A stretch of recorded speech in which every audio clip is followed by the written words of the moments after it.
Howdy, this is Jackson Villagreen. I'm here with Braden Moschenross for the critical response exercise number 5. This is my second interview. The prompt that I'm choosing is prompt number 1, relating to discussing serious topics that couples should have discuss if they hope to ensure a long-term relationship. Okay, Mr. Moschenross. I'm basically just going to present you this list of questions. It's basically just to generalize them. It's mostly financial things or sexual things.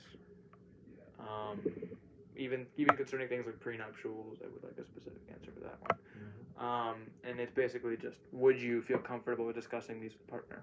Do you want to read this? You can read me the question. Okay, you want me to read the questions? I'll read you the questions. How much sexual contact each day, week, month, if any, is ideal to you? What kind of sexual contact is ideal to you? How much sexual contact each day, week, month, if any, is minimally acceptable to you? How do you feel? We can just go down the line and I'll answer it one by one.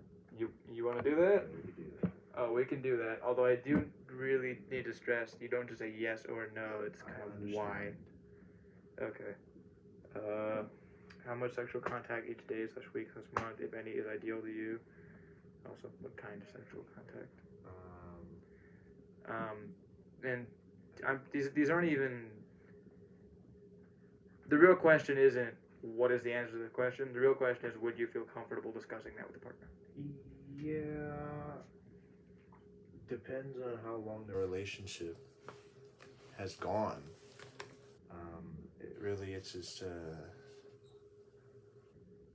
how. It's a matter of understanding where the relationship is at the time, in order to be able to discuss things like that. The sexual contact thing, or finances. Finances can be discussed in an earlier time in the relationship. What were some of the other questions? Mostly things concerning debt. Do you have any? How much? Finances? Yeah, that could be like a first date thing. Yeah, first date thing. Yeah. Well, I mean, yeah, I could see that. Like, you probably wouldn't want to commit to a long-term relationship with someone who's trapped under a mountain of debt. Correct. What about more complicated things, like say monogamy or polyamorism? Would you be open to an open relationship? Or at least I would not be open to an open relationship, no. Discussing personal preferences when it comes to like sexual fetishes. If it's things like that, where it's like polygamy or like swingers and whatnot, that's got to be laid out very soon in a relationship. If it's something more particular which can be done one-on-one, I think it would be a conversation to have later on in the relationship. For a little bit of context, would you mind if I asked you like what your experiences in relationships have been?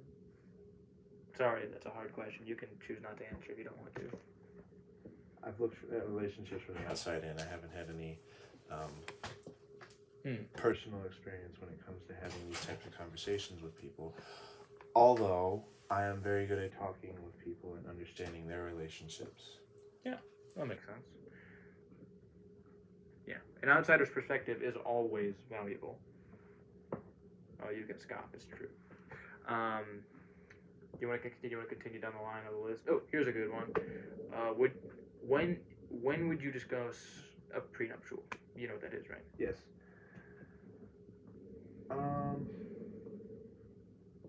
Once the relationship comes to a point where the two parties decide that they want to get married, then can the conversation of getting a prenup arise.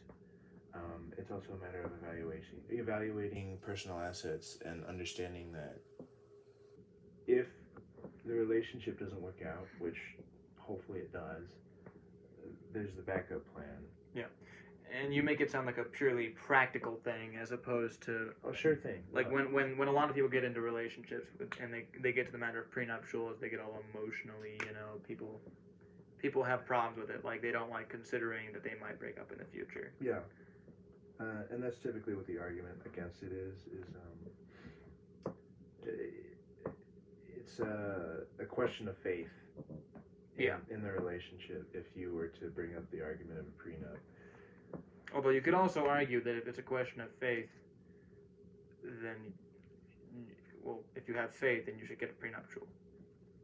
Because it's a catch-22. Yeah, it is a catch-22. You can argue in circles about that all day. Basically, you're just saying you should discuss it as soon as marriage becomes a viable subject. Yep. All right. Well, we've broadly covered all the things. Is there anything more in depth you wanted? Like where my opinions come from?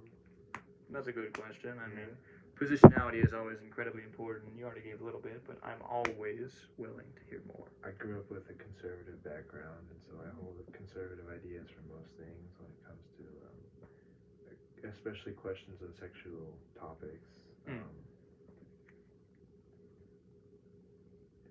Having those conversations at an early point in the relationship seems weird to me.